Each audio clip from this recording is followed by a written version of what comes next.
Este sexenio comenzó a bombo y platillo anunciando dos grandes iniciativas políticas. Una fue la formación del famoso Pacto por México, en el que los dirigentes de los principales partidos y el gobierno de la República se comprometieron a impulsar un conjunto de reformas legales que teóricamente, lograron ellos, pondrían a México en la vía del desarrollo, de la modernización, de la solución de los grandes problemas. La segunda gran iniciativa, presentada como resultado inicial de la firma de este pacto, fue el de la presentación de una iniciativa para reformar el artículo 3 y el artículo 73 constitucional en materia educativa y permitir de esta manera, se dijo, resolver los grandes problemas educativos de nuestro país. El pacto originalmente, además, fue anunciado no por los políticos, no por los funcionarios educativos, no por los académicos, sino por un grupo de intelectuales que de manera muy rimbombante, un par de días antes de que se presentara la iniciativa, anunciaron que se avecinaba ya un nuevo quinazo dentro del sector educativo, iba a poner orden. En aquel entonces estos intelectuales decían que pues, no iba a suceder como había sucedido en el sindicato petrolero, que no hacía falta meter a la cárcel a nadie, como se hizo con Joaquín Hernández Galicia en tiempos de Carlos Salinas de Gortari. Después veríamos que sucedió lo que sucedió, y que más bien de lo que se trataba era de quitarle el control del proceso educativo al Ester Gordillo. Así fue la forma en la que se hizo. Esta ambiciosa reforma educativa, como nos anunciaron, tenía, según sus promotores, dos grandes objetivos. El primero, el de permitirle al Estado mexicano recuperar la rectoría del aparato de la enseñanza del sector educativo nacional. El segundo, resolver lo que a juicio de ellos es el principal problema educativo nacional, que es el problema de la calidad de la educación, es decir, de la falta de la calidad de la educación, y se proponía como elemento central para lograr estos objetivos el poner en el centro de esta reforma la evaluación de los maestros, básicamente a través de exámenes estandarizados de opción 1, someter a los docentes a un proceso de evaluación continua en el ingreso, para la promoción y para la permanencia en el servicio. Este es en resumen la forma en la que, insisto, con bombo y platillo se anunció la realización de esta reforma. Su realización no fue producto del azar, ¿verdad? Se realizó en un contexto muy preciso. Y ese contexto es que en los últimos años ha habido una campaña salvaje de la derecha empresarial mexicana en contra de la educación pública y en contra de los maestros. En la televisión, en la prensa escrita, en la radio, en el cine, en los parabuses, se presentan a los maestros mexicanos como profesionistas incapaces, no dotados de los suficientes conocimientos para desarrollar su profesión, como trabajadores privilegiados que buscan mantener a toda costa y ampliar un conjunto de prebendas que han venido obteniendo de manera ilegítima a lo largo de los años, y finalmente también se les presenta como secuestradores de la educación y del niñez mexicano. La campaña ha sido salvaje. Yo creo que no ha habido una campaña de esta magnitud, de este aliento, desde que en tiempos de la cristiana se atacaba a los maestros rurales que luchaban en contra del fanatismo religioso, que iban a promover la reforma agraria y la organización de las comunidades, y se les presentaba en las comunidades como seres diabólicos que iban por el mal. Creo que no había habido una campaña de satanización en contra de los maestros y en contra de la educación pública como esta. Sí, la había habido, el fundidor a la hubo. Detrás de esta campaña en contra de los maestros,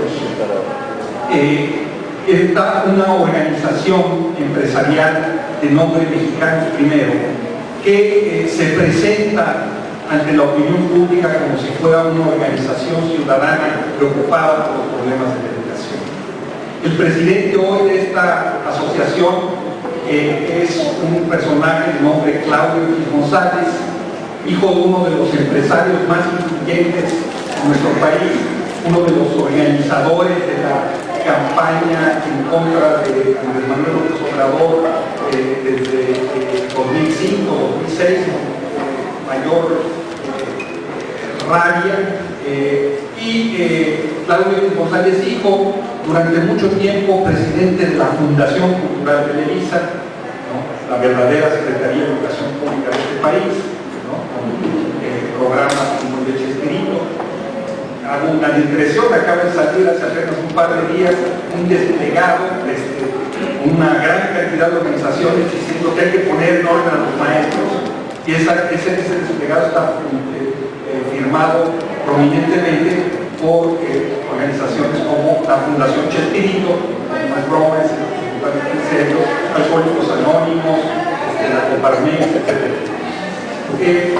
Claudio X González entonces es el director de este organismo, y Mexicanos Primero fue uno de los principales promotores de yo no lo diría película, calificaría como panfleto fílmico, que llevó por todo el país, de nombre de Panzazo, que buscaba denigrar a los maestros y a la educación pública de este país de una manera salvaje, ¿verdad? Y que convirtió al señor Carlos Loret de Mola en una especie de subsecretario de Educación Pública del país, así, conciencia moral de lo que está bien o no hacer en el magisterio nacional. Bueno, este es el contexto en el que esta reforma se dio. Esta organización, Mexicanos Primero, se reunió como parte de otras organizaciones empresariales, y el presidente electo en aquel entonces, Enrique Peña Nieto, escasas semanas antes de que asumiera el poder, y le presentó públicamente a Peña Nieto una serie de demandas en el terreno educativo que fueron puntualmente incorporadas, incluidas a esta reforma. Ese es entonces el contexto en el que esta reforma se ha presentado la reforma como una reforma educativa de México. Lo que el libro busca explicar es que no se trata de una reforma, sino de una contrarreforma.